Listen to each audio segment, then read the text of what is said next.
Bugünkü dərsimiz enerjidir. Enerji ümumiyyətlə cisimlərin iş görmə qabiliyyətini xarakterizə edən skalar cəmiyyətdir. Enerjinin bir çox növləri var. İstilik enerjisi, işıq enerjisi, mexaniki enerji və s. bir çox enerjidən danışmaq olar. Bugünkü dərsimizin mövzusu mexaniki enerjidir. Dedik ki, enerji cisimlərin iş görmə qabiliyyətini xarakterizə edir. Enerji Y hərfindən işarə olunur. Vahidi də 1 jouldur. Hər dəfə enerjinin, məsələn, kinetik enerji, potensial enerji dedikcə bunun vahidlərini deməyəcəm. Bütün enerjilərin vahidi jouldur. Və joulun da açılışı Newton vurulsun metrdir. Bunu indi iş bölməsində daha dəqiq öyrənəcəyik. Bundan sonraki bölməmizdə. Enerjinin vahidi jouldur. Joulun açılışı Newton vurulsun metrdir. Newtonu da açsaq əsas vahidlərindən olur kilogram vurulsun metr bölünsün saniyə kvadratı. Bir dənə də metr olduğundan enerjinin vahidi olur kilogram vurulsun metr kvadratı bölünsün saniyənin kvadratı. Bu da joulun əsas vahidlərlə açılışı olur. Dedik ki, ümumiyyətlə enerji cisimlərin nədir? İş görmə qabiliyyətidir. İş görmə qabiliyyətini, daha doğrusu enerji cisimlərin iş görmə qabiliyyətini xarakterizə edən cəmiyyətdir. Mexaniki enerji. Mexaniki enerjinin iki növü var. Birincisi kinetik enerjidir. Əvvəlcə kinetik enerjini öyrənək. Kinetik enerji. Kinetik enerji cisimlərin hərəkəti nəticəsində malik olduğu enerjidir. Deməli, birbaşa sürətlə əlaqəlidir. Cisimlərin hərəkəti nəticəsində malik olduğu enerji kinetik enerji adlanır. Kinetik enerji Y indeksində K hərfindən işarə olunur. Kinetik sözünün baş hərfidir. Y kinetik. Və düsturlarımız belədir. MV kvadratı bölünsün 2. MV-ni ayırsaq, MV vuraq V bölə 2. MV də bizə impuls verir. Onda olur PV bölü 2. Bir də sürətlə məxrəcdə M-ə vursaq, olur M kvadrat V kvadrat bölünsün 2M. M kvadrat V kvadratı bizə verir P-nin kvadratını. Impulsun kvadratı bölünsün 2M. Bir də PV bölünsün 2.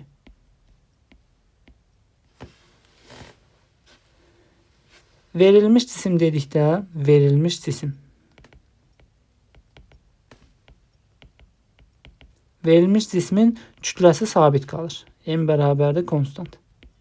Onda verilmiş cisim üçün kütlə sabitsə kinetik enerji sürətdən kvadratik düz asılıdır. Kütlə sabit olanda impulsdan kvadratik düz mütənasib asılıdır. Deməli, verilmiş cisim üçün kinetik enerji həm sürətdən, həm də impulsdan kvadratik asılı olur.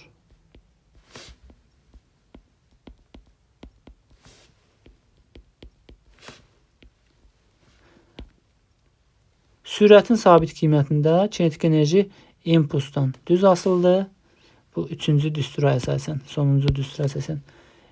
Sürətin sabit qiymətində kinetik enerji impulsdan düz asılıdır. İmpulsun sabit qiymətində kinetik enerji sürətdən düz asılıdır. İmpulsun sabit qiymətində kinetik enerji kütlədən tərs asılıdır. Sürətin sabit qiymətində kinetik enerji kütlədən düz mütənasib asılıdır. Yəni verilənlərə uyğun düstur seçim edib oradan asılılığımızı qura bilərik. Kinetik enerjinin dəyişməsini tapmaq istəsək.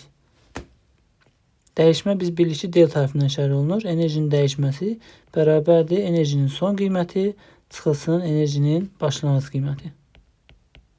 Və bunu da belə də yaza bilərik. MV kvadratı bölü 2 çıxılsın MV0 kvadratı bölü 2. M bölü 2-ləri də ortaq vuruq çıxartsaq. M bölü 2 V kvadratı çıxaq V0 kvadrat kimi kinetik enerjinin dəyişməsini hesablamaq olar. İndi kinetik enerjinin düsturlarını gördük. Biz bu düsturları bir çox hərəkətə tətbiq edə bilərik. Çevre üzrə hərəkətə, sərbəst düşmə hərəkətinə, yuxarı atılmış cisimlər hərəkətinə və s. tətbiq edə bilərik. Bir indi bunları tətbiq edirik. Çevre üzrə hərəkətdə kinetik enerji. Çevre üzrə hərəkətdə sürətin düsturlarını bilirik. Hamısını gətirib yerinə yazacağıq. Kinetik enerjinin çevre üzrə hərəkətdə düsturları birinci belə yazaq. Çevre üzrə bərabər sürətli hərəkət. Kinetik enerji bərabərdir. Düsturumuzu yazaq əvvəlcə. MV kvadratı bölünsün 2.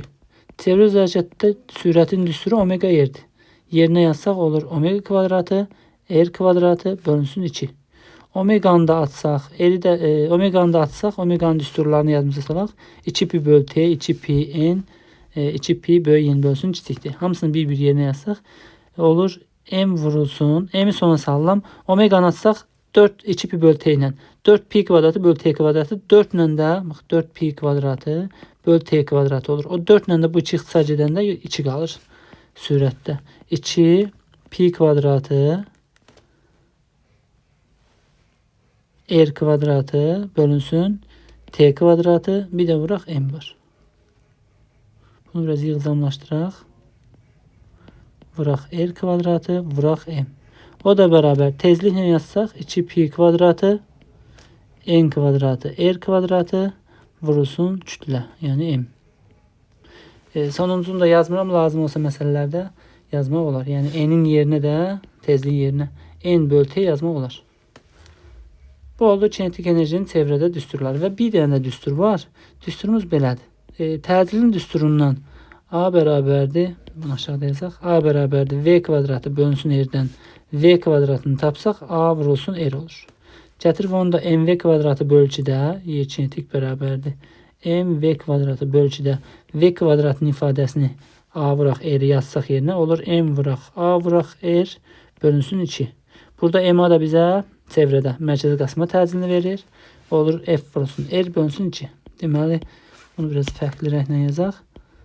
Kinetik enerjinin mərkəzi qasma qüvvəsindən əlaqə düsturu f vurulsun r bölünsün 2. Buradakı f də oldu mərkəzi qasma qüvvəsi.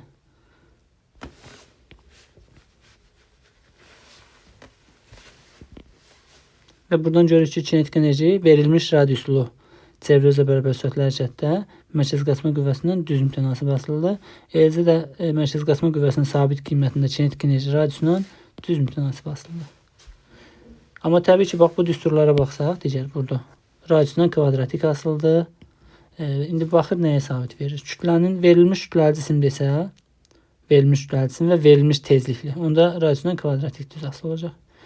Verilmiş kütləli, verilmiş radiuslu deyəndə perioddan kvadratik tərs asılı olur, tezlikdən kvadratik düz mütənasib asılı olur, bucaq sürətindən kvadratik düz mütənasib asılı olur və s. Sərbəst düşmə hərəkətinə baxaq. Cismin sərbəst düşməsi.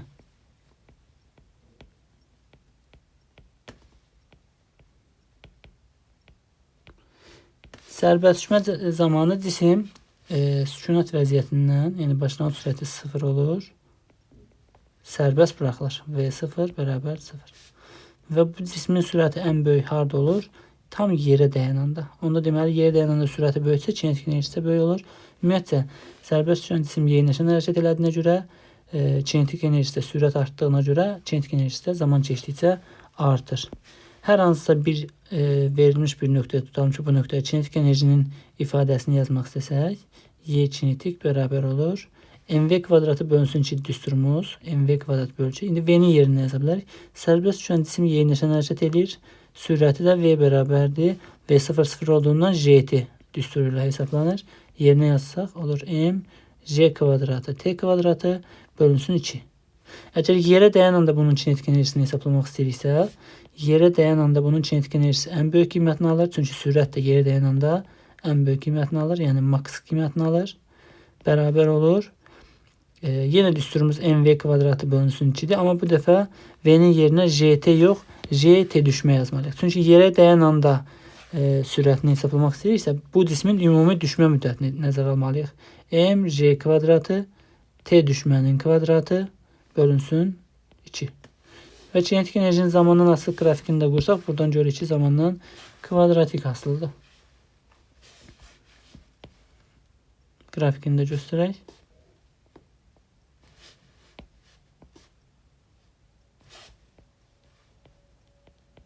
Kinetik enerji zamandan kvadratik asılı olur. Və qrafikin sonu üçün kinetik enerjinin böyük qiymətini alır. Həmin nöqtə üçün zaman isə düşmə müddətini bizə verir. T düşmə. Və kinetik enerji də maksimal qiymətini alır.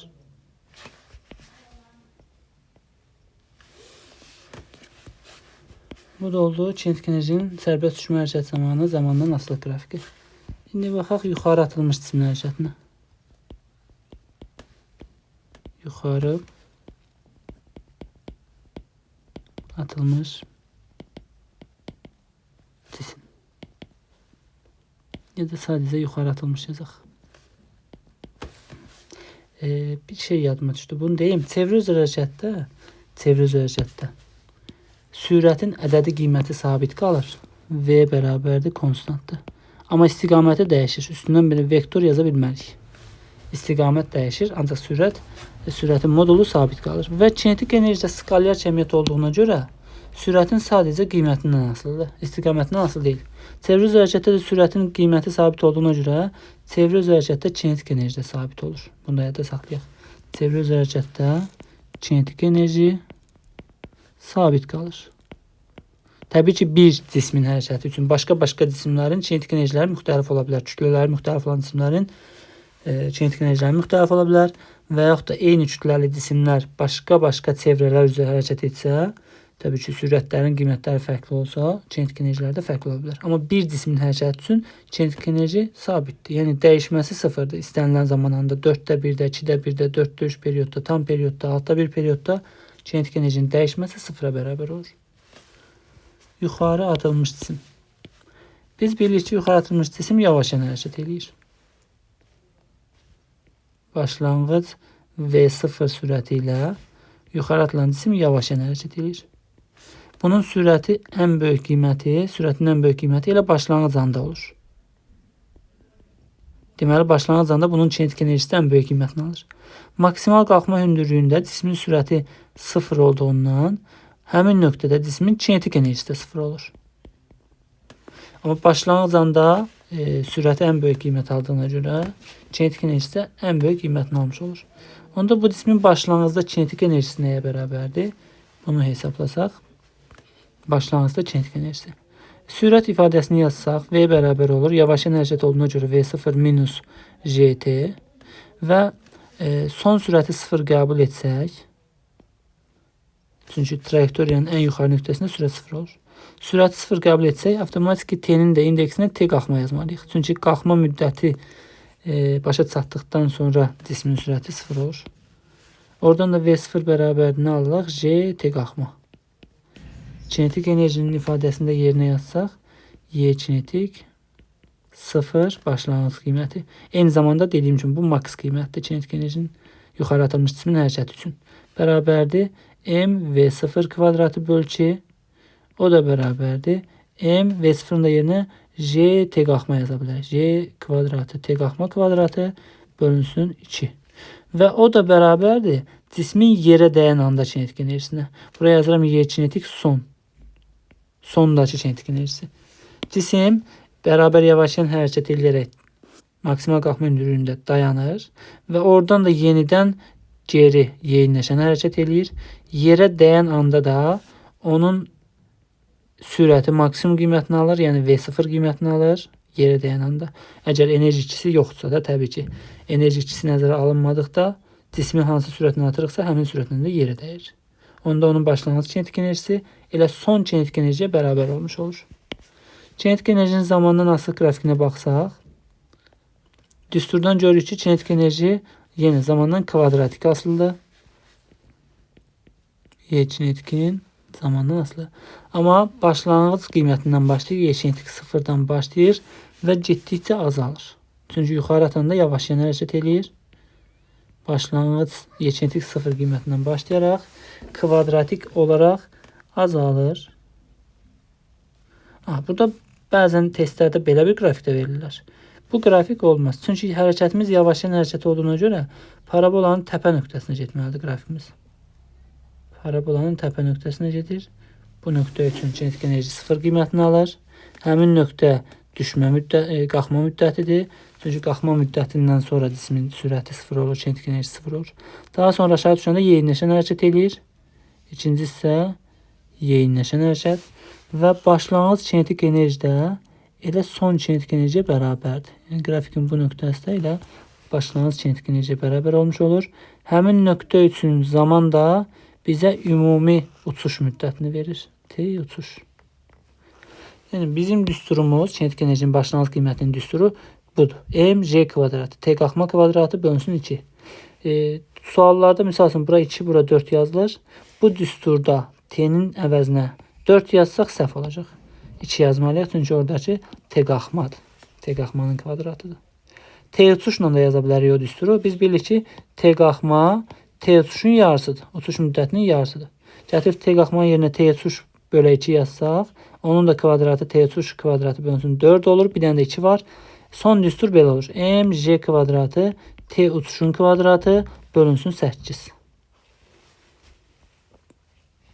Uçuş müddətindən yazsaq düsturumuz o formaya düşür, amma ehtiyac yoxdur. Uçuş müddəti verilərsə bizə məsələlərdə biz yarıya bölməklə T qalxmanı tapıb sonra bu düsturdan istifadə etməyimiz daha rahat olur. Belə kinetik enerji bu qədər. Səhv eləmirəmsə, yox, son bir şey qaldı. Onu da deyək. Qapalı sistem. Biz bundan əvvəlki dərsimizdə impulsda qapalı sistemin nə olduğunu öyrənmişdik. Qapalı sistemdə impuls saxlanılırdı. İndi bizə məsələlərdə qapalı sistem sözü verilsə və yaxud da məsələmiz toqquşma məsələsi, partlayış məsələsi olarsa, onda impuls saxlanılır. Yəni bizim əlimizdəki impuls konstant olmalıdır. Hansı məsələlərdə? Deməli, qapalı sistem gördüksə cümlədə. Qapalı sistem. Çünki qapalı sistemdə impuls saxlanılır. Toqquşma məsələləri, partlayış məsələləri. Bunlar varsa impulsumuz sabitdir. İmpuls sabitsə biz kinetik enerjinin hansı ifadəsindən istifadə etməyimiz daha məqsədə uyğun olar? Kinetik enerjinin son iki düsturundan. İmpuls olanlar. P kvadratı bölünsün 2, bir də P'vi bölünsün 2. Misal üçün, partlayış məsələsidir. Biz bilirik ki, impuls sabitdir bu öz yerində. Cisimlərin, qəlpələrin kütləsini verər. Qəlpələrin kütləsini verərsə, biz kütlə olandan gedəcək təbii ki. P kvadratı bölünsün 2. Və yaxud da qəlpələrin kütləsini yox, qəlpələrin sürətini verər. Onda P'vi bölünsün 2 düsturundan istifadə edəcəyik. İndi fərz eləyək ki, qəlpələrin kütləsini verib, partlayış məsələsidir, impuls sabitdir.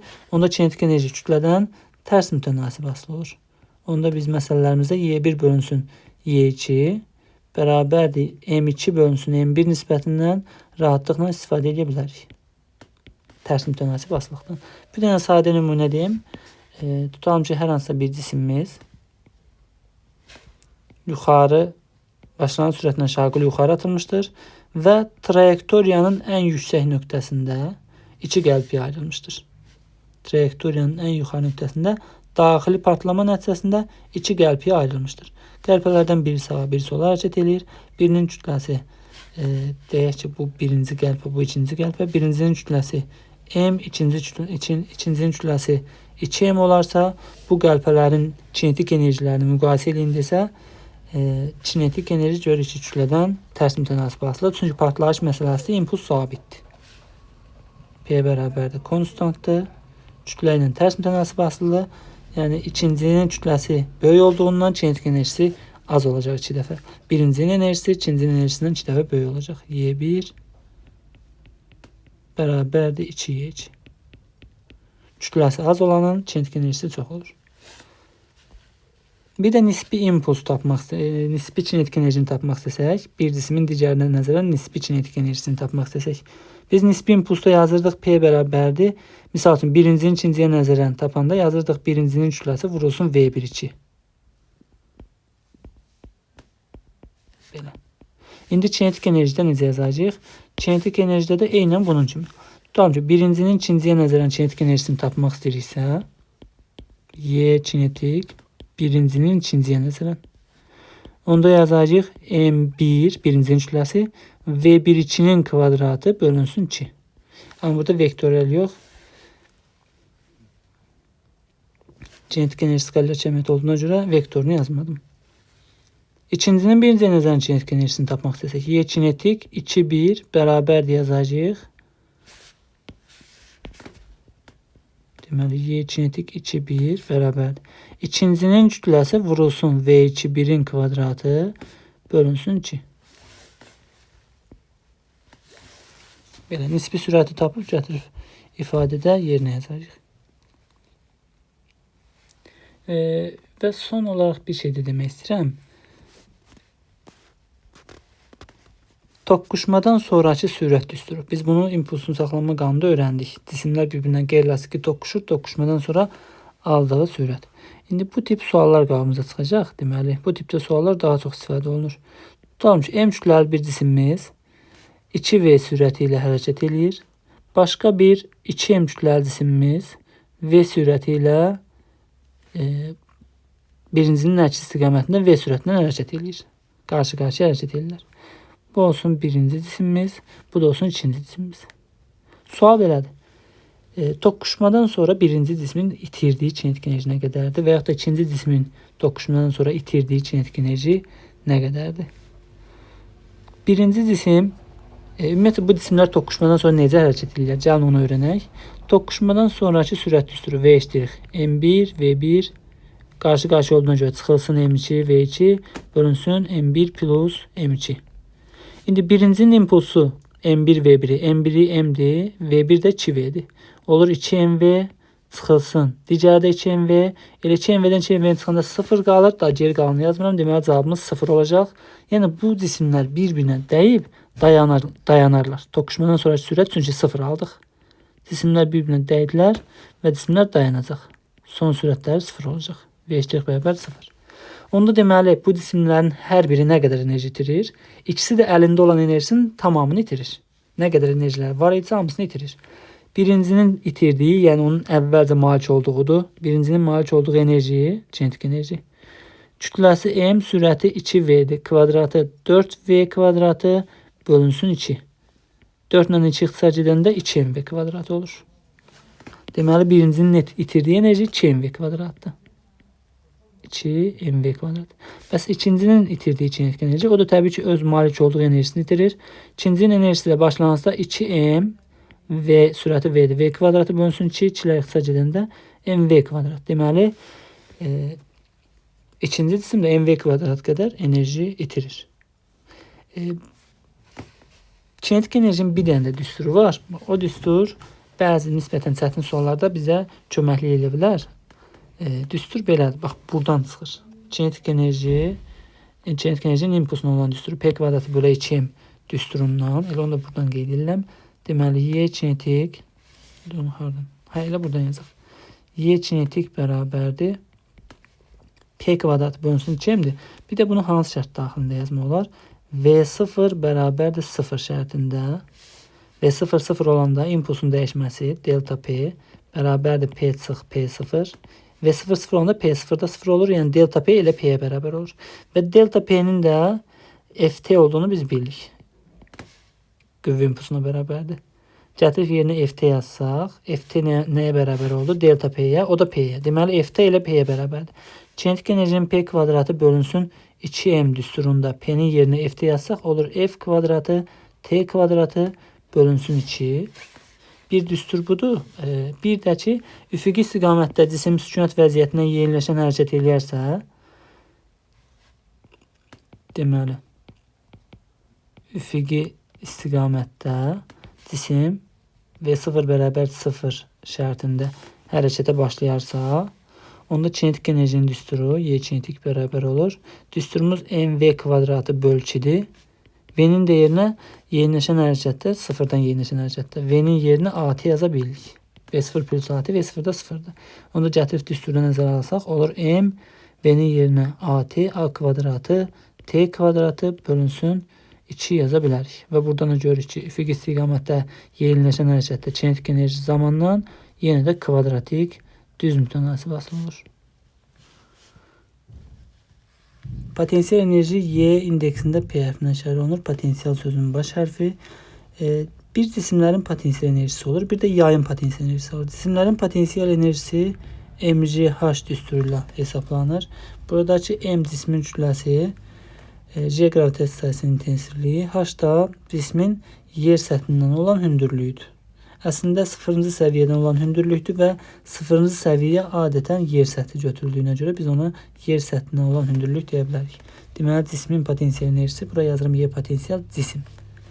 Cismin kütləsindən və yer səthindən olan hündürlükdən düz mütənasib asılıdır və bir də təbii ki, J'dən də düz mütənasib asılıdır gravitasiyasının intensivliyindən. O da planetdən planetə dəyişə bilər və yaxud da qütblərdən ekvatora getdikcə azalır demişdik. Onda potansiyel enerji də qütbdən ekvatora getdikcə nisbətən azalır. Bu oldu cismin potansiyel enerjisi. Bu olsun yer səthi. adətən 0-cı səviyyə qəbul edilir. 0-cı səviyyə. Tutalım ki, burada bir cisimimiz var. M kütləli, yerdə olan hündürlüyünə bir H deyək. Burada bir cisimimiz var.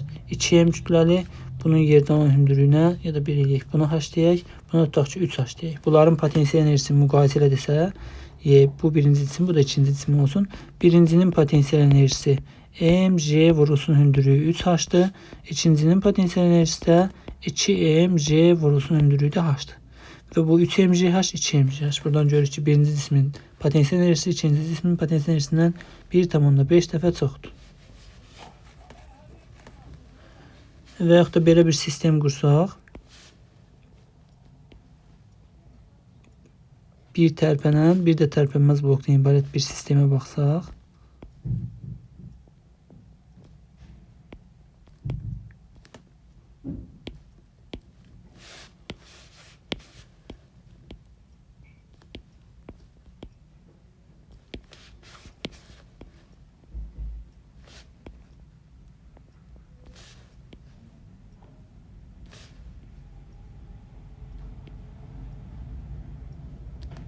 tamam ki, buradan bir cisimimiz var. Burada da bir cisimimiz var. Və fərz eləyək bu cisimlərin yerdə olan hündürlüyü eynidir. Bu da yer səthi olsun. O cisimlərin potensial enerji müqayisə edildisə, bilmirik hansının, buna birinci deyək, buna ikinci deyək. Hansının kütləsinə qədərdir bunu bilmirik. Sadəcə sistemin tarazlıqda olduğunu bilirik. Bu ikincinin kütləsinə bir M2 desək, onda bu ipdə yaranan gərilmə qüvvəsi M2J qədər olur. Çünki bunu aşağı təsir edən qüvvə M2J qüvvəsidir. Və ipin üstündən gedib digər tərəfə də M2J desək, digər tərəfə də M2J desək, buna təsir edən qüvvə M1J'dir.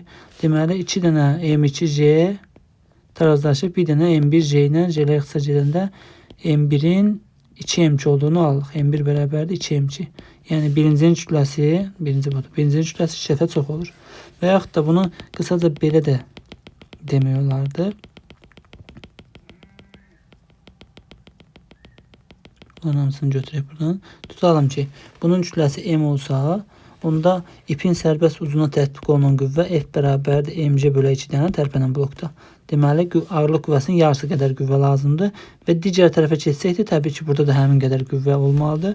Ona görə, bax, buradakı F qüvvəsinin əvəzinə bu cismi asmışıq. Deməli, misal üçün, bu 100 newtonsa, tərpənən blokda o cismi saxlamaq üçün bizə 50 newton lazımdır. Həmin o 50 newtonda kompensasiya edən burada 5 kiloqram kütləli yük olmalıdır. Və 100 newtonsa, birincinin kütləsi onda olur 10 kiloqram. Yəni, tərpənən blokda olan cismin kütləsi bu cisimdən 2 dəfə çox olur. Birincinin kütləsi ikincidən 2 dəfə böyük olur. 2 dənə M2. Onda misal üçün birincinin ikincinin enerjisini müqayisə eləsək, birincinin də enerjisi, potensial enerjisi ikincinin potensial enerjisindən 2 dəfə çox olacaq. Çünki kütlədən düz mütənasib asılı dedik, hündürlükləri də eynidir. Bu oldu cismin potensial enerjisi. Bir də var yayın potensial enerjisi. Y potensial yay. Bunu əvvəlcədən səhvimizə öyrənmişdik. Elastik qüvvəsində kx kvadratı bölünsün 2. F kvadratı bölünsün 2K. Buradakı F elastiklik qüvvəsidir. Bir də elastik qüvvəsi vurulsun uzanma bölünsün 2. Potensial enerji, yayın potensial enerjisinin 3 düsturu. Və verilmiş yay deyiləndə bizə məsələlərdə verilmiş yay. Verilmiş yay üçün sərtlik sabit cəmiyyətdir. K konstantdır. Onda potensial enerji, yayın potensial enerjisi uzanmadan da və bir də elastik qüvvəsindən də kvadratik düz mütənasib asılıdır düsturlara görə. Bu düsturlardan görə bilərik. K sabit olanda potensial enerji uzanmadan kvadratik asılıdır. K sabit olanda qüvvədən kvadratik asılıdır. Deməli, yayın potensial enerjisi, verilmiş yayın daha doğrusu potensial enerjisi yayın uzanmasından və yaydakı elastik qüvvəsindən kvadratik asılı olur.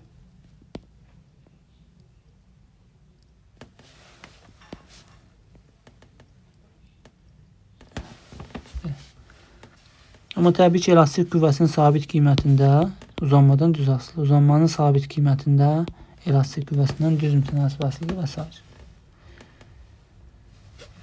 Əgər yük yay sisteminə baxsaq, tutalım ki, tavandan bir yay asmışıq.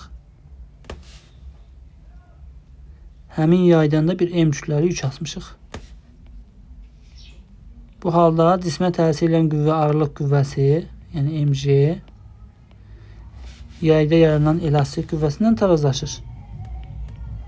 Elastiklik qüvvəsindən tarazlaşmış olur. Bu hal üçün elastik qüvvəsi bərabərdir mg yaza bilirik. Onda yayın potensial enerjisi Y potensial yay bərabərdir F kvadratı bölünsün 2K düsturundan istifadə eləsək, F'in də yerinə mg yazsaq, olur M kvadratı C kvadratı bölünsün 2K. Digər düsturundan istifadə eləsək, Y potensial yay bərabərdir F vurulsun X bölünsün 2 düsturundan istifadə eləsək, F'in yerinə mg yazsaq, olur mgx bölünsün 2. Yük yay sistemi üçün bu düsturlardan da istifadə eləyə bilərik.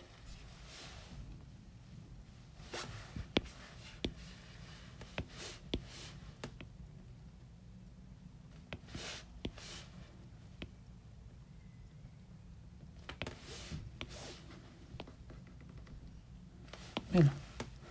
Bu oldu potensial enerjinin düsturları. Bir de potensial enerjinin dəyişmə düsturlarını yazmaq istəsək, verilmiş cismin potensial enerjisi nə zaman dəyişər? Verilmiş cisim deyəndə kütləsi sabit. Bir cismin hündürlüyünü dəyişirsə potensial enerjisi dəyişər əlbəttə ki. Onda potensial enerjinin dəyişməsi delta Y potensial bərabərdir. Belə yaza bilərik. Y potensial 2 çıxılsın Y potensial 1. Y potensial 2'nin de yerine EMGH2 yazsaq, Y potensial 1'in yerine EMGH1 yazsaq, təbii ki bir cismin hərəkət edən bir cisimdə onun kütləsi dəyişmir, hündürlüyü dəyişir. MG'ləri də ortaq vuruq çıxartsaq, son nəticə kimi belə yaza bilərik. MG H2 çıxaq H1, onun da yerinə delta H yaza bilərik. Yayın potensial enerjisinin dəyişməsini yazmaq istəsək,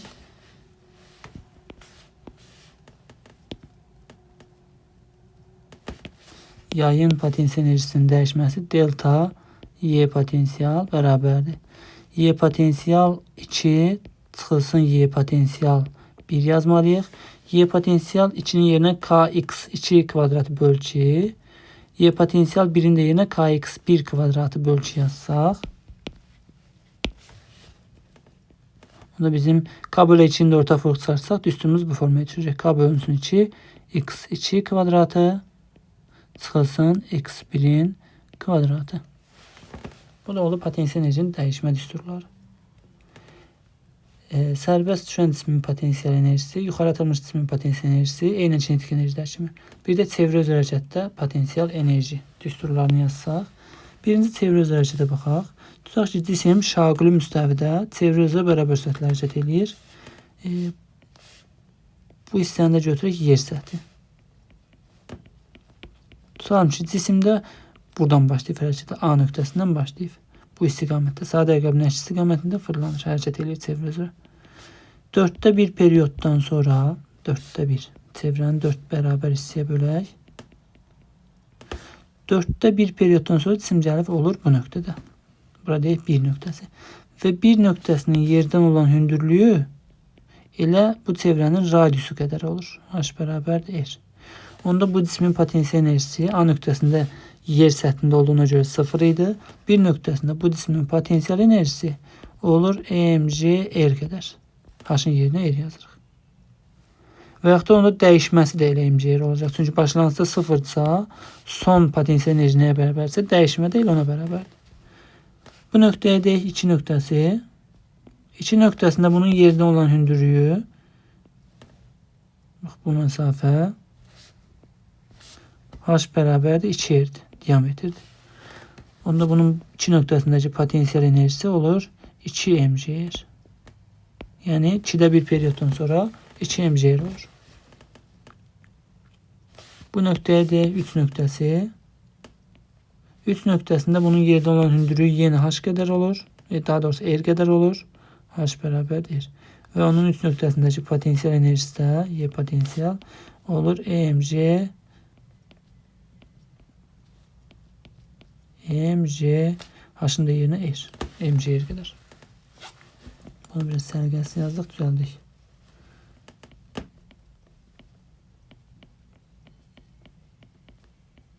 mgr. Deməli 4-də 1-də və 4-də 3-də potensial enerjinin dəyişməsi mgr-dir. 2-də 1-də potensial enerjinin dəyişməsi 2 mgr-dir. Tam periodda potensial enerjinin dəyişməsi 0 olur. Yuxarı atılmış, yox, birinci sərbəst düşməyə bax. Sərbəst düşən cismin hərəkətində potensial enerji.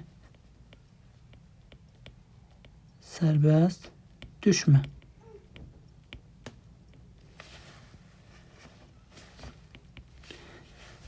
Sərbəst düşən cisim başlanğıc sürəti 0 idi və yeniləşən hərəkət edirdi. Aşağı düşdükcə sürəti artırdı. Bəs onun düşdüyü hündürlüyü biz necə təyin edə bilərik? Sərbəst düşən cismin düşdüyü hündürlüyü. Gedilən yolda bu h bunun ilə getdiyi yoldur. Şaqili oxa nəzərən, y oxuna nəzərən getdiyi yoldur. H bərabərdir yeniləşən hərəkətdə v0-da 0 olduğundan gt kvadratı bölünsün 2.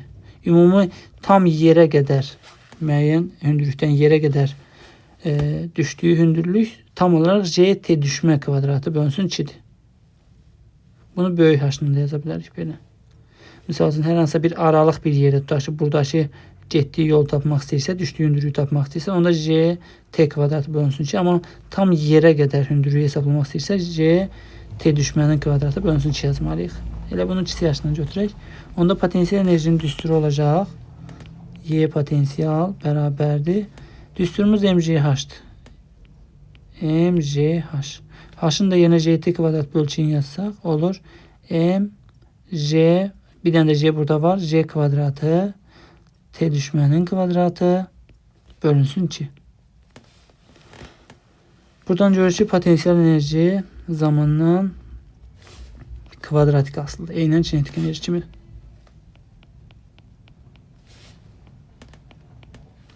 Kvadratik asılıdır və getdikcə azalır. Sərbəst düşən cismin kinetik enerjisi zaman keçdikcə artırdı, çünki yeniləşən hərəkət edirdi. Amma potensial enerjisi azalır, çünki hündürlüyü azalır. Və yeniləşən hərəkət olduğuna görə parabolanın təpə nöqtəsindən qrafikimiz uzaqlaşmalıdır. Yəni kinetik enerjinin qrafiki belə idi, parabolanın təpə nöqtəsinə gedirdi. Amma burada parabolanın təpə nöqtəsindən uzaqlaşmalıdır yeniləşən hərəkət olduğuna görə.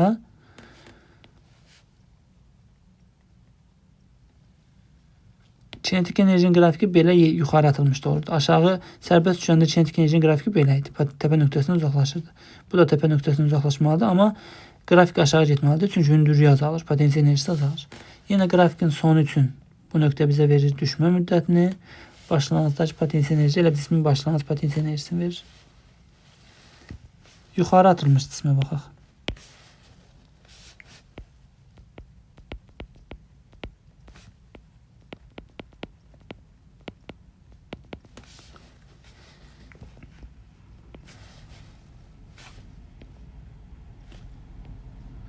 Yuxarı atılmış cisim düzdür, yavaşlayan hərəkət edir, amma hündürlüyü getdikcə artır. Maksimal qalxma hündürlüyünə qədər hündürlüyü artır. Və h-ın düsturu bunun maksimal qalxma hündürlüyünü deyək də. Bax, bu ümumi h-na, maksimal qalxma hündürlüyünə bir h deyirəm, kiçik h-na işarələdim. Əslində bunu böyük h-na yazırıq, amma heç bir fərqi yoxdur. H bərabərdir, maksimal qalxma hündürlüyünün düsturu j t qalxmanın kvadratı bölünsün 2-dir. Onda potensial enerjisi bərabərdir mgh-dır. H-ın da yerinə bunu yazsaq olur mg kvadratı t qalxmanın kvadratı bölünsün 2. Buradan da görürük ki, potensial enerji qalxma müddətindən də yenə kvadratik asılı olur. Hündürlük getdikcə artdığından potensial enerji də getdikcə artır. Deməli, potensial enerji zaman keçdikcə artır. Amma yavaşlayan hərəkətdir. Yavaşlayan hərəkət olduğuna görə parabolanın təpə nöqtəsinə yaxınlaşmalıdır. Nəhayət gəlib bir yerdə 0 olmalıdır. Sürətdə təbii ki. Hündürlük maksimum olmalıdır. Daha sonra yeniləşən hərəkət edib aşağı düşür. İkinci hissəsinin qrafiki bunun kimi olur. Sərbəst düşmənin qrafiki kimi.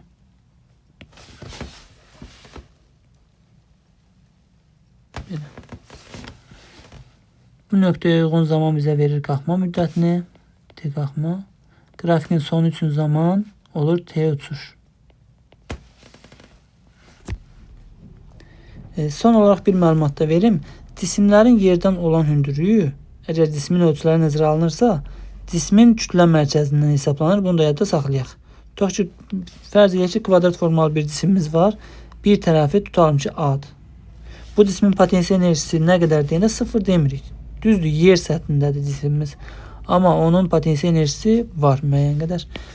Cisimlərin yerdə olan hündürlüyü onların kütlə mərkəzindən hesablanır. Əgər ölçüsü nəzərə alınırsa. Onda bu cismin potensial enerjisi mg A bölü 2 qədərdir. Çünki kütlə mərkəzinin yerdə olan hündürlüyü tilin yarısıdır. A bölü 2'dir. Enerji biz dedik Y hərfindən işarə olunur. Elə tam enerjini də G hərfindən və yaxud da Y indeksində T yaza bilərik. Tam sözünün baş hərfi.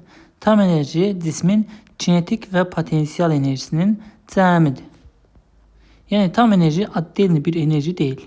Ayrıca bir enerji deyil. Sadəcə kinetik və potensial enerjinin cəmidir. Fərz eləyək ki, bir cibimiz bizim kinetikimizdir, bir cibimiz də potensialımızdır. Bizim ümumilikdə hər iki cibimizdə olan pulumuz bizim tam pulumuzdur. Tam enerji də belə bir şeydir. İndi tam enerjinin bir çox düsturlarını yazmaq olar. Misal üçün yazıb indi siləcəm, nümunə üçün yazıram. Tam enerji bərabərdir mv kvadratı bölü 2 plus mgh yaza bilərik. Və yaxud da tam enerji bərabərdir mgh plus kx kvadratı bölü 2 yaza bilərik. Düzdür, bu da tam potensialdır. Bu da potensialda ola bilər ki, cismin kinetik enerjisi olmasın, cisim yaydan asılmış olsun. Cismin misal üçün tavandan bir yay asmışıq, yaydan da bir cisim asmışıq. Və yerdən də müəyyən h hündürlüyündədir. Onda bu sistemin tam enerjisi mgh plus kx kvadratı bölü 2 ilə hesablamaq olar.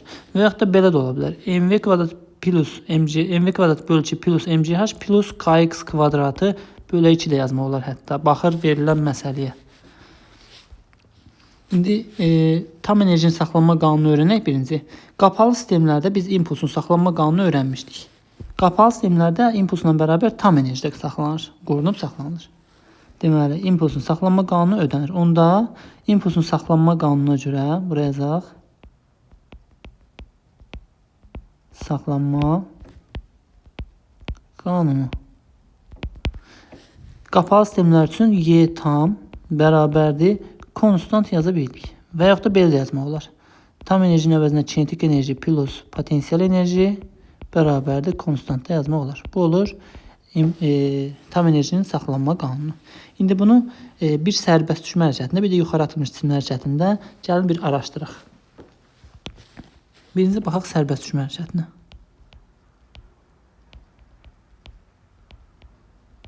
Sərbəst düşmə hərəkətində biz kinetik enerjini də öyrəndik. Potensial enerjini də öyrəndik ayrı-ayrı.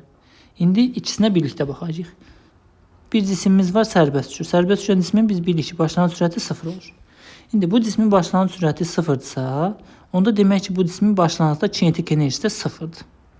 Kinetik enerji 0-dırsa, tam enerji sadəcə cismin potensial enerjisinə bərabər olur. Deməli, bu cismin yerdən olan hündürlüyü, bu yer səthi olsun, yer səthindən olan hündürlüyünə bir böyük h desək, bu ümumi hündürlüyə bir böyük h desək, onda bunun ən yuxarı vəziyyətində, başlanğıc sürətinin 0 olduğu vəziyyətində kinetik enerjisi başlanğıcda, kinetik enerjisi 0 olduğundan bunun tam enerjisi elə bunun başlanğıcdakı potensial enerjisinə bərabərdir. Və potensial enerji də burada maksimal qiymətini alır. Çünki yer səthindən maksimal hündürlükdədir. O cismi orada buraxdıqdan sonra cisim aşağı doğru düşəcək, hündürlüyü azalacaq, potensial enerjisi azalacaq. Bu səbəbdən də potensial enerji maksimal vəziyyətindədir və düsturuna da mg yerdən olan hündürlüyü də böyük h deyə bilərik. Deməli, mg böyük h oldu bunun potensial enerjinin maksimal qiyməti, eyni zamanda tam enerjisinin qiyməti. Tutalım ki, cisim sərbəst düşdü, gəldi hər hansısa bir aralıq bir yerə. Misal üçün, bax, bu nöqtədə deyək ki, bunun tam enerjisini necə hesablamaq olar? Bunun burada təbii ki bir sürəti də var, yerdən müəyyən bir h hündürlüyü də var. Buna deyək kiçik h. Bu halda bunun tam enerjisi kinetik və potensial enerjinin cəmidir. Y tam bərabər olur mv kvadratı bölünsün 2 plus mgh. Və bu ifadələri, bax bu ifadə ilə bu ifadəni bərabərləşdirə bilərik. Çünki bu da tam enerjidir, bu da tam enerjidir. Və tam enerjinin saxlanma qanununa görə O enerjilər təbii ki, saxlanılır, tam enerji saxlanılır. Ona görə bütün hallarda tam enerji eyni olmalıdır. Yerə dəyən anda isə, bu cismin yerə dəyən anda kinetik enerjisi maksimal qiymət alır, potensial enerjisi 0 olur. Bu hissədə potensial enerjisi 0'dır. Onda bunun tam enerjisi elə kinetik enerjisinə bərabərdir. Kinetik enerjinin də hansı qiymətinə bərabərdir? Maksimal qiyməti. Yerə dəyən anda kinetik enerjisi maksimum olur. O da bərabərdir. Yerə dəyən anda kinetik enerjisinin düsturu mv kvadratı v max yazaq. Mv maksimum kvadratı bölə 2 yaza bilərik. Və yaxud da v maksimumun da yerinə m yerə dəyən anda sürət tapmaq istəyirsə j t düşmə yaza bilər. J t düşmənin kvadratı bölünsün 2. Burada da böyük h-ın da yerinə yenə m j kvadrat daha doğrusu h-ın yerinə nə yaza bilərik? H bərabərdir j t düşmə kvadratı bölünsün 2 yaza bilərik. Onu da nəzərə alsaq olur mj, bir də vurulsun bu. Onda olur m j kvadratı t düşmənin kvadratı bölünsün 2. Baxın, eyni düsturu aldıq. Bunu buradan silək. Tam enerjinin düsturu burada da eyni oldu, burada da. Burada da kvadratı unutmuşuq. Burada j kvadratı, t düşmənin kvadratı bölə 2 olmalıdır. Əlbəttə ki, eyni almalıyıq. Çünki bu da tam enerjidir, bu da tam enerjidir. Biri kinetiki maksimaldır, bir də potensialın maksimaldır. Eyni ifadəyə bərabər olmuş olur. Yəni, bax, biz bu düsturu, eləcə də bu düsturları hamısını bir-birinə bərabər eləyə bilərik. İndi yuxarı atılmış cisim hərəkətinə baxaq. Daha sonra nümunələrdə verəcəm. Onda tam yaxşı yəqin ki, başa düşmək olacaq. Yuxarı atılmış cisim.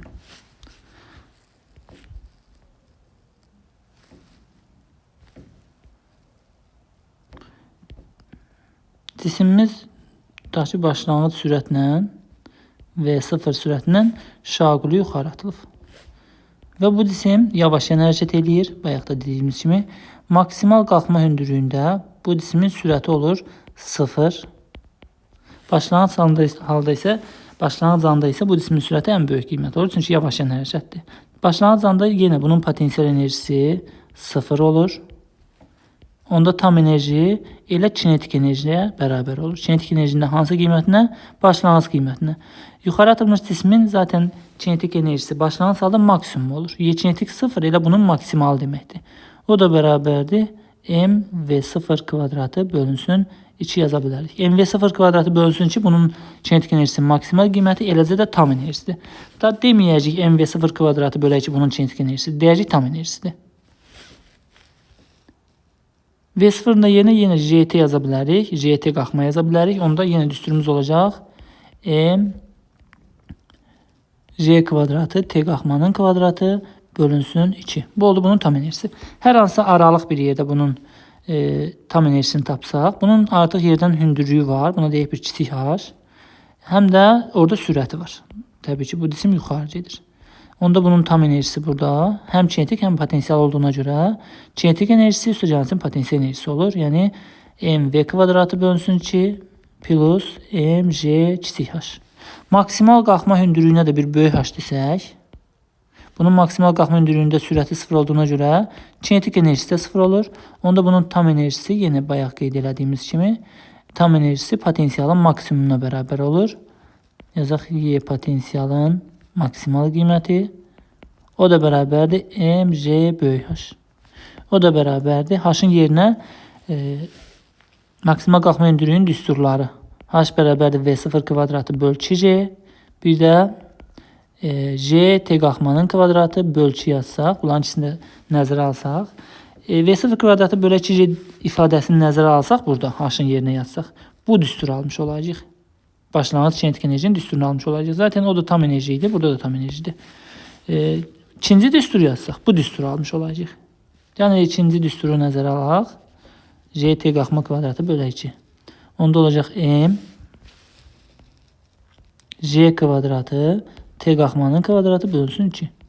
Bunların hamısı oldu tam enerji. Yəni bax bu düsturların hamısını bir-birinə bərabərləşdirmək mümkündür. İndi hərəsinə aid bir dənə misal deyək. Birinci sərbəst düşməyə aid.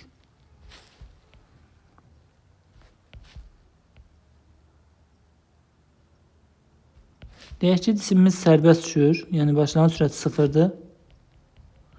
Bu məsafə deyək h qədər. Cismin ölçülərini nəzərə almayacağıq. Bu məsafə deyək 3h qədər.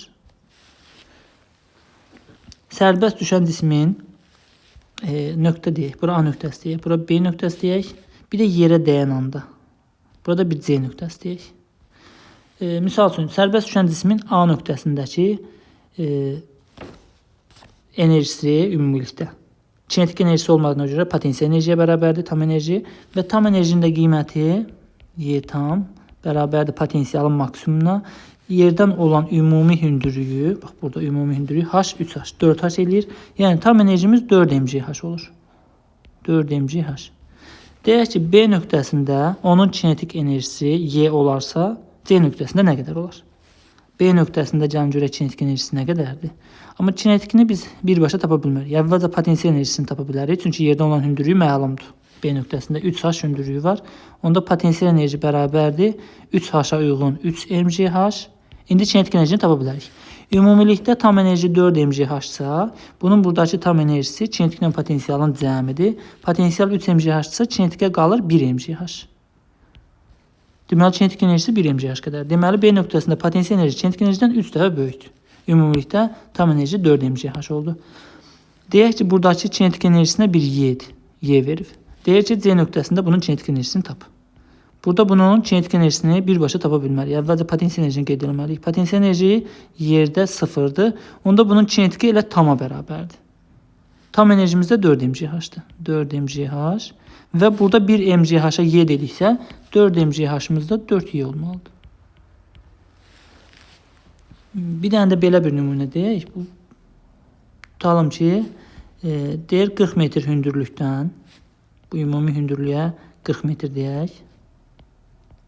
40 metr hündürlükdən sərbəst düşən cisim V00 sərbəst cismin deyir hansı hündürlükdə kinetik enerjisi potensial enerjisinə bərabər olar?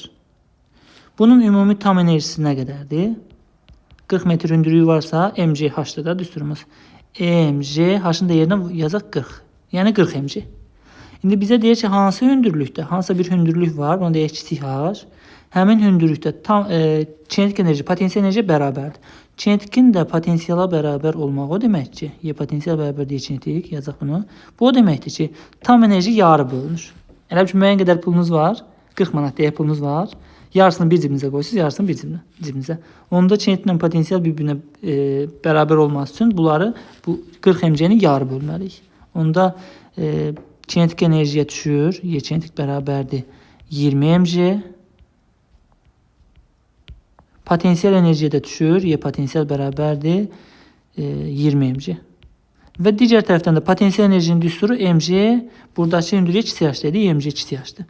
Deməli 20 mg-miz mg kiçik h-a bərabərdir. Oradan da h-ın 20 olduğu görsənir. Deməli 20 metr hündürlükdə, bu 40 elə yazmışıq ki, burada elə bilinir ki 20 oradakı hündürlükdür. Daha doğrusu 40 oradakı hündürlükdür. 40 metr bunun ümumisidir. Deməli, buradakı hündürlüyümüz 20 olacaqdır. 20 metr hündürlükdə yarı bölünür. Və yaxud da deyək ki, 90 metr hündürlükdən düşür.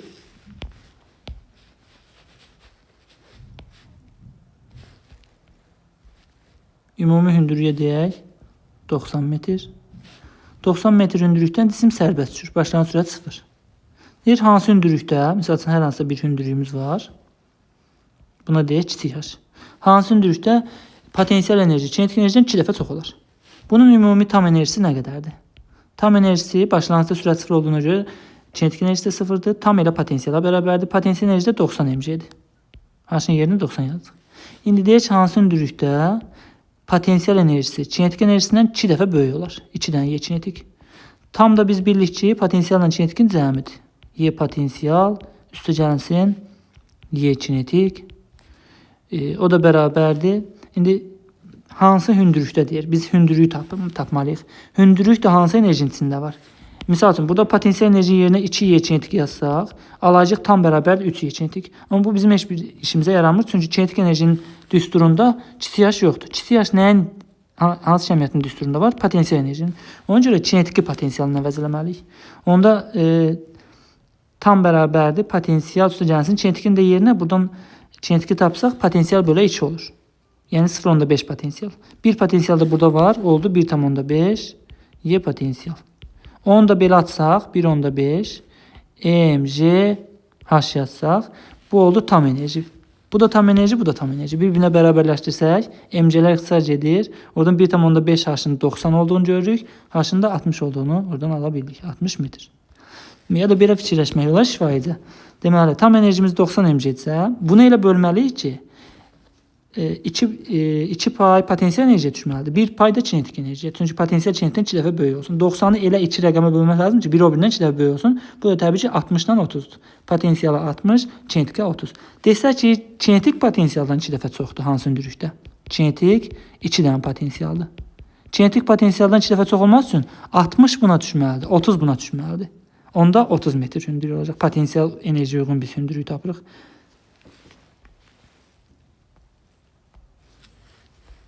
İndi yuxarı atılmış cisim hərəkətindən bir dənə nümunə deyək. Bir cisimimiz var. Başlanğıc V0 sürətlə şaquli yuxarı atılıb. Deyək ki, sualımız belədir. 8 metr hündürlükdə, bura 8 metr yazdım. Bunun potensial enerjisi kinetik enerjisindən 2 dəfə böyükdür. 2'ye kinetikə bərabərdir. Maksimal qalxma hündürlüyünü deyir tapın. İndi bunun burada həm potensial enerjisi var, həm kinetik enerjisi var. Bu demək ki, bunun burada hələ sürəti var imiş. Yəni bu bunun maksimalı deyil. Yəni hələ davam eləyirmiş. Sürəti var imiş. Çünki kinetik enerjisi var orada. Bunun maksimal qalxma hündürlüyü tutalım ki, buralarda bir yerdədir. Onu biz bilmirik. Biz onu tapmalıyıq. Böyük H'ını tapmalıyıq. Onu da hardan tapa bilərik? Təbii ki, tam enerjisindən. Maksimal qalxma hündürlüyündə bunun son sürəti 0 olur. Son sürət 0. Onda tam nəyə bərabərdir? Elə potensialın maksimumuna, o da EMC böyük H'dır. Bu oldu bunun tamı. Bəs burada bunun tamı nəyə bərabərdir? Y tam bərabərdir. Potensialla kinetikin cəminə. Plus Y kinetik. Yenə indi burada bizim əlimizdə kiçik H var. Kiçik H varsa bu nəyə işarədir? Nəyin içərisində var kiçik H? Potensial enerjinin içərisində var. Amma kinetik enerjimizə aid bizə heç nə verilməyib. Sürəti bilmirik. Ona görə kinetik enerjini buradan islah eləməliyik. Onda kinetik enerjini əvəzləyək. Kinetik enerjini burada tapsaq, olur Y potensial bölünsün 2. Yəni 0,5 potensial. 0,5 o 1 potensial da bu elədir. 1,5 Y potensial.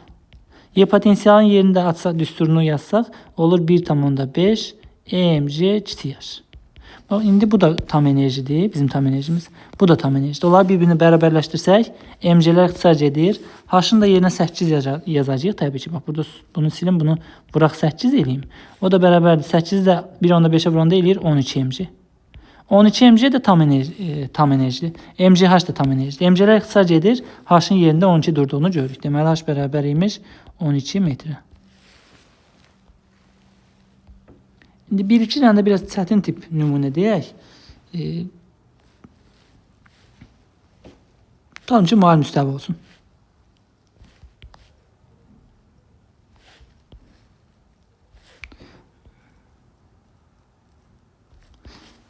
Mail müstəvinin, H hündürlüklü mail müstəvinin, burada yer səthidir özümüzün.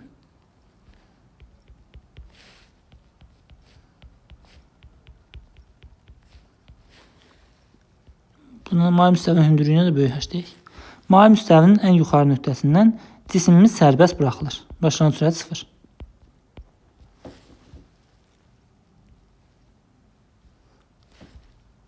Sərbəst buraxılır. Deyək ki, bu cismin beləcək. Yerə dəyən anda sürətini hesablayın. Bax, bu yerə çatan anda bunun sürəti nə qədər olar? İfadə çıxartmalıyıq, düstur çıxartmalıyıq. Bu cisim sərbəst buraxılır. H hündürlüklü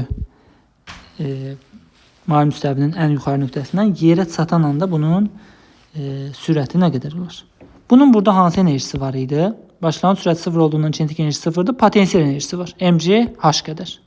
Bəs bu yerə çatan anda bunun potensial enerjisi sıfırlanır. İndi kinetik enerjisi var. Çünki sürət yığır bu. Sürətə malik olur. MV kvadratı bölə 2. Yəni kinetik enerjisi var. Yəni bunun buradakı potensial enerjisi çevrilir buradakı kinetik enerjisinə. Ya da ki, belə deyə bilərik. Bunun burada tam enerjisi, yuxarıda tam enerjisi elə potensiala bərabərdir. EMC böyük H-a bərabərdir. Burada isə bunun tam enerjisi potensialın olmadığından elə kinetikə bərabərdir. Yəni MV kvadratı böl 2-yə bərabərdir. Bu da tam enerjidir. Bu da tam enerjidir. Bunları bərabərləşdirə bilərik. Tam enerjinin saxlanma qanununa görə. Buradakı tam enerji, buradakı tam enerjiyə bərabər olmalıdır. Yəni MGH-ı bərabər eləməliyik. MV kvadratı bölünsün 2-yə.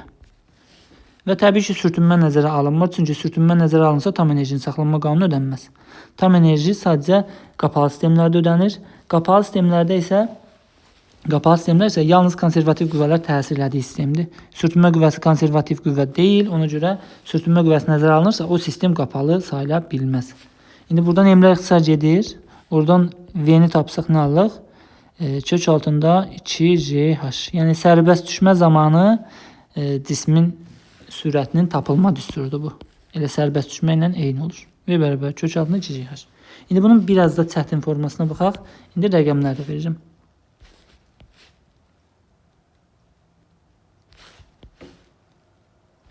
Deyək ki, H hündürlüklü mavi müstəvinin ən yuxarı nöqtəsindən cisimimiz sərbəst buraxılır.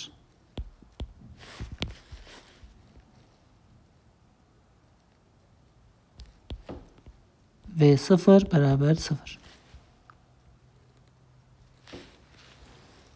Kütləsinə nə deyək? Kütləsinə əslində ehtiyac yoxdur.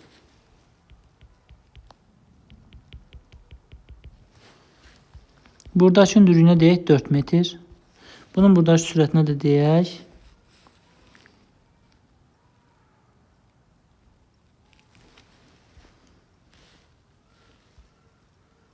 9 ya da 3 metr böl saniyə dedik. Və sual belədir. Mavi müstəvinin hansı hündürlüyündə, H bərabər sual, hansı hündürlüyündə bu cismin sürəti 3 metr bölək saniyə olar? Sərbəst düşən cismin mavi müstəvinin hansı hündürlüyündə sürəti 3 metr böl saniyə olar? Belə bir suala baxaq. Kütləsinə ehtiyac olmayacaq. İndi bunun burada tam enerjisi nəyə bərabərdir? Başlanğıcda. Burada tam enerjisini yazacağıq. Bir də burada tam enerjisini yazıb bərabərləşdirəcəyik. Başlanğıcda bunun tam enerjisi MGH-dır. Bir də J-ni 10 qəbul edəcəyik. MG böyük H-dır. O da bərabərdir. Ya da heç belə qalsın hələ ki. Sonra sadələşmə eləyərik. Buradakı tam enerjisini yazsaq. Burada bunun həm hündürlüyü var yerdən, yəni potensial enerjisi var. Həm də sürəti var deyə kinetik enerjisi var. Deməli, bunun buradakı tam enerjisi bərabərdir. MV kvadratı bölünsün 2 plus bir də EMG kiçik yaşa. Bu da tam enerji, bu da tam enerji. Onları bərabərləşdirsək, EMG böyük H bərabər olacaq. MV kvadratı bölünsün 2 plus EMG H. M-lər ortaq vuruq çıxır buradan. İxtisar gedir. Qalır JH bərabərdir V kvadratı bölünsün 2 plus J kiçik H. İndi J 10'dur. 10 vurulsun. Böyük H-a 4 demişik. Bərabərdir. Sürəti 3'dür. Kvadratı elədir 9 bölünsün 2 plus kəsirlə alacaq yəqin hesabı plus 10 H. Buradan da 40 bərabərdir 4,5 plus 10 H-a. Buradan da 10 H bərabərdir. 40-dan 4,5 çıxırıq. 35,5. Buradan da H bərabərdir. 35,5'i 10'a bölsək eləyir 3,155 metr. Olsun kəsin aldıq, heç nə olmaz. Deməli 3,155 metr hündürlükdə onun sürəti 3 metr bölək saniyə olurmuş. Bir dənə də belə bir nümunə deyək. Biraz daha da çətin olsun.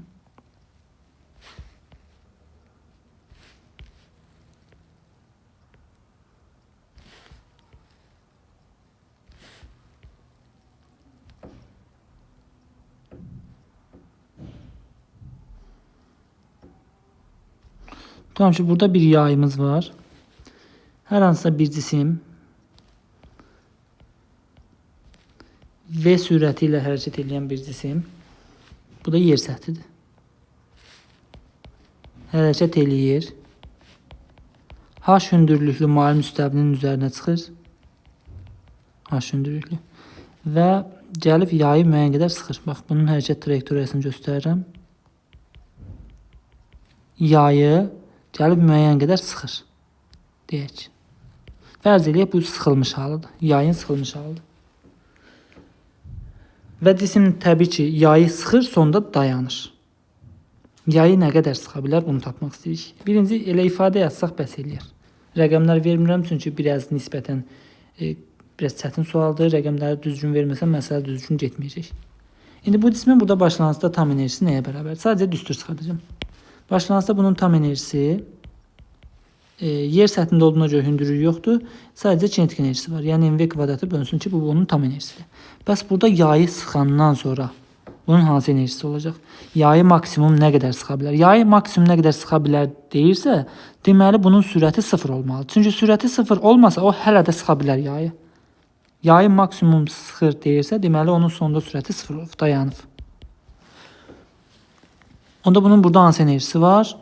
Kinetik enerjisi yoxdur, çünki dayandı. Amma yerdən h hündürlüyünə qalxıb. Deməli bunun burada potensial enerjisi var. Y potensial bərabərdir mgh var. Bir də yayı sıxıbsa, yayda da potensial enerji yaranıb. Kx kvadratı bölünsün 2 qədər. Burada sistemin tam enerjisi bunların hamısının cəmidir. Yəni tam enerji burada bərabərdir kx kvadratı bölünsün 2 plus mgh qədərdir. Və başlanğıcda tam enerji bu, sonda da tam enerji bu. Bunları bərabərləşdiririk. O da bizim ifadəmiz. mv kvadratı bölünsün 2 bərabərdir mgh üstə gəlsin kx kvadratı bölünsün 2. Buradan da nə lazımdır? Təyin edə bilərik. Bax, bu ifadə oldu tam enerjinin saxlanma qanununa görə yazılmış bir ifadə. Bir də sistem qapalı olanda tam enerji saxlanılır. Amma ola bilər ki, sistem qapalı olmasın, heç bunu məsələdə bizə deyilməsin.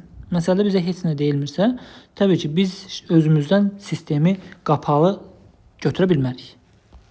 İndi bir dənə belə bir nümunə deyim.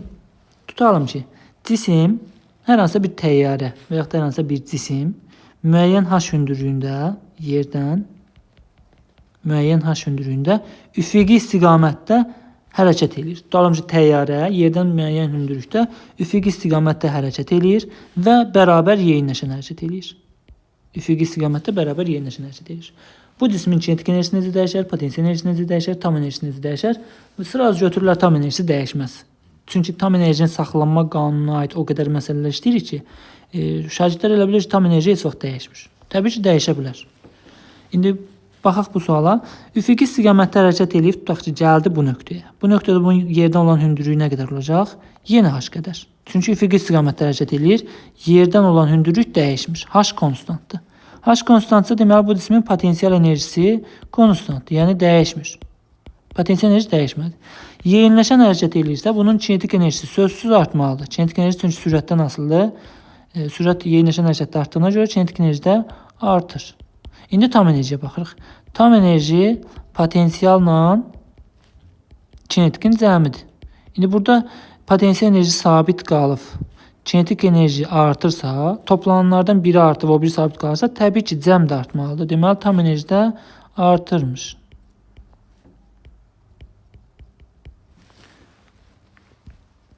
Bir dənə də mavi müstəvi deyəcəm. Tutalım ki, bir cisimimiz var. Mavi müstəvi də bərabər sürətlə yuxarı qaldırılır. Hər hansısa bir cisim bir dartı qüvvəsinin təsiri ilə bərabər sürətlə mavi müstəvi boyunca yuxarı qaldırılır. Burada dedik ki, sürət sabitdir. Sürət sabitsə, əlbəttə ki, kinetik enerji də sabitdir. Yəni konstantdır. Sürət sabit olduğuna görə. İndi bu cisim mavi müstəvi boyunca yuxarı qaldırılırsa, bunun yerdən olan hündürlüyü, tutalım ki, gəldi bura, bunun yerdən olan hündürlüyü bu qədərdir. Tutaq ki, bu nöqtəyə gələndə bunun yerdən olan hündürlüyü bu qədərdir. Buna heç h deməyək, eləcə hündürlüyü göstərək. Burada h1 hündürlüyü, burada h2 hündürlüyü. Tutaq ki, bu nöqtəyə gəldi, bunun yerdən olan hündürlüyü bu qədər. Yəni yerdən olan hündürlüyü zaman keçdikcə artır. Deməli, potensial enerjisi artır. Onda yenə tam enerji biri sabit, digəri artırsa, tam bərabərdir y kinetik plus y potensial. Bu dəfə kinetik enerji sabitdir, potensial artır. Potensial enerji artırsa, deməli tam enerji də artır. Son olaraq potensial və kinetik enerji haqqında bir iki dənə də qrafik demək istəyirəm. Tam enerjinin ümumiyyətlə zamandan asılı qrafiki, qapalı sistemlərdən gedir söhbət. Qapalı sistemdə biz öyrəndik ki, tam enerji saxlanılır. Onda tam enerjinin zamandan asılı qrafik qapalı sistemlərdə belədir, sabitdir. Çünki biri artanda o biraz alır. Qapalı sistemlərdə kinetik enerji 20 joule artırsa, potensial enerji 20 joule mütləq azalmalıdır. Tam sabit qalmalıdır. Amma kinetiklə potensialın bir-birindən asılılığı artıq biraz fərqlidir. Dedik kinetik artdıqca potensial azalmalıdır. Tamam ki biz indi kinetik enerjinin potensial enerjidən asılı qrafikinə baxırıq.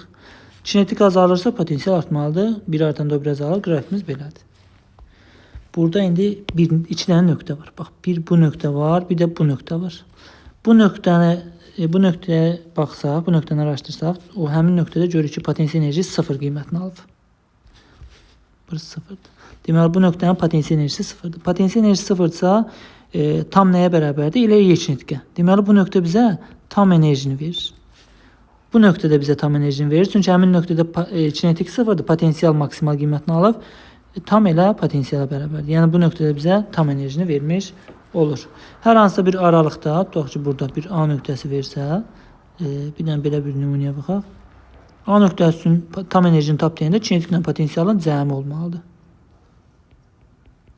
Tutaq ki, bax bu nöqtə deyirəm ki, qiymət olaraq 100'dür. Deməli potensial, daha doğrusu kinetikin maksimumu 100'dür və tam 100'dür tam enerjimiz. A nöqtəsinə uyğun deyir ki, kinetik enerji misal üçün 70'dir. A nöqtəsinə uyğun potensial enerjini hesablayın. A nöqtəsinə uyğun potensial enerji tam enerji 100 olduğuna görə cəm 100 olmalıdır. Ona görə burada qalır 30 joule enerji. Və yaxud da burada bir B nöqtəsi versə, desə ki, B nöqtəsində cismin potensial enerjisi 40 joule-dur. 40 demək 60 joule-dur. B nöqtəsinə uyğun kinetik enerjini tapın. Olmalıdır 60, deməli 160 çıxırıq 40 joule. Deməli burada B nöqtəsində kinetik enerji 40 joule-dur. Tam enerjinin bu düsturunu yazsaq, mg böyük h. Potensial enerjinin də bu düsturunu yazsaq, mg kiçik h. Bunları tərəf-tərəfə bölsək, mg'lər ixtisas edir. Burada nə alırıq? Görürük ki, tamın potensiala nisbəti elə böyük h-ın kiçik h-a nisbətiymiş. Yəni bu tənasübdən rahatlıqla istifadə edə bilərik. Tamın potensiala nisbəti böyük h-ın kiçik h-a nisbətdir. Və yaxud da biz bu tipdə nümunələr görsək, misal üçün mg böyük h çıxılsın mg kiçik h. Bu nə deməkdir? Bu nəyə bərabərdir bu ifadə?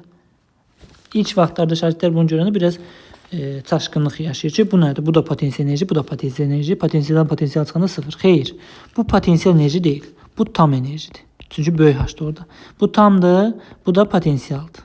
Tamdan potensial çıxanda kinetik əldə edirik. Çünki ikisinin cəmi tam verir. Və yaxud da belə bir şey yaza bilərik. M V0 kvadratı bölünsün ki, çıxılsın, belə yazıq, P kvadratı bölünsün ki. Bu kinetik deyil. Bu artıq burada tamdır. Çünki yuxarı atılmış cismin başlanğıc kinetik enerjisi elə tam enerji idi. Tam çıxılsın, bu da kinetikdir. Tamdan kinetik çıxanda potensial enerjini almış olduq. Və yaxud da belə bir şey yaza bilərik. Y çıxılsın, mgh yazıram. Bu nəyə bərabərdir? Bu tamdır, eləcə y yazılan. Bu da potensial. Tamdan potensial çıxanda kinetik enerjini əldə edirik. İndi burada buranı da silək. Bax, bu tənasibi də gətirib biraz yuxarıdan yazaq. Bir-iki dənə yenə tənasib yazacağım. Tamın yerinə nə yaza bilərik? Tam enerjinin yerinə. Daha doğrusu tamın yox, kinetikin yerinə yaza bilərik. Kinetik enerjinin yerinə tam enerji çıxılsın, potensial enerji yaza bilərik. Onda tam enerjinin kinetik enerjiyə nisbəti, tamın kinetikə nisbəti, tamın potensial nisbətini gördük. Böyük h-ın kiçik h-a nisbətidir. Tamın kinetikə nisbəti isə kinetikin yerinə bax bu ifadəni yazsaq, onda bu belə olur. Y tam bölünsün, kinetikin də yerinə y tam çıxılsın, y potensial. O da bərabər olur. Tamın əvəzinə böyük h, aşağıda tamın əvəzinə böyük h, potensialın əvəzinə kiçik h yazsaq, bax belə bir bərabərlik əldə eləmiş olduq. Deməli, tam enerjinin kinetik enerjiyə nisbəti, tamın kinetikə nisbəti böyük h bölünsün, böyük h çıxıq kiçik h-dır. Tamın potensial nisbəti böyük h bölünsün, kiçik h-dır. Onunla bağlı son bir dənə nümunə deyim.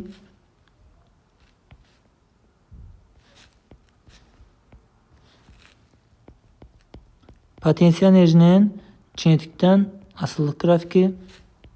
Qrafikimiz belə idi.